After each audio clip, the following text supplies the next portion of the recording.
handang-handa na ang grupo ng kabataang Pinoy sa Roma para sa gaganaping World Youth Day sa Madrid ngayong buwan ng Agosto.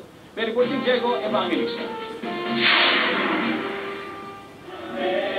Mas doble pa ang inaasang dadalo sa World Youth Day sa Madrid ngayong taon kumpara sa World Youth Day na ginanap dito sa Roma noong 2000. Sa Centro Filipino Community dito sa Roma, 20 kabataan ang makakasama sa pagtitipon. Isa na rito si Ryan Asinas, na 10 taon na naglilingkod sa CFC Youth for Life. Ayon kay Ryan, sa pamamagitan ng World Youth Day, muli nilang masasalamin ang bagong pag-asa ng kabataan.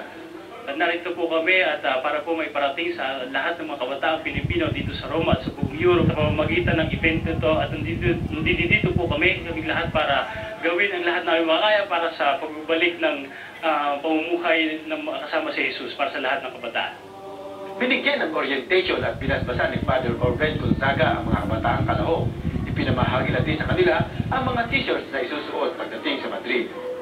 Ang mas importanteng gagawin ng mga kabataan, no, ay hindi yung baguhin ang mundo, kundi baguhin ang sarili. No. Ito siguro yung pinakagusto niyang mangyari sa mga kabataan, lalo na sa kapanahunan ngayon na marami ang maaaring nawawala, marami ang nadadala. Tinataya namang aabot sa mahigit 100 kabataang Pinoy ang magmumula sa ibang panig ng Italia. Para sa Balitang Europe, Diego Evangelista, Rome, Italy.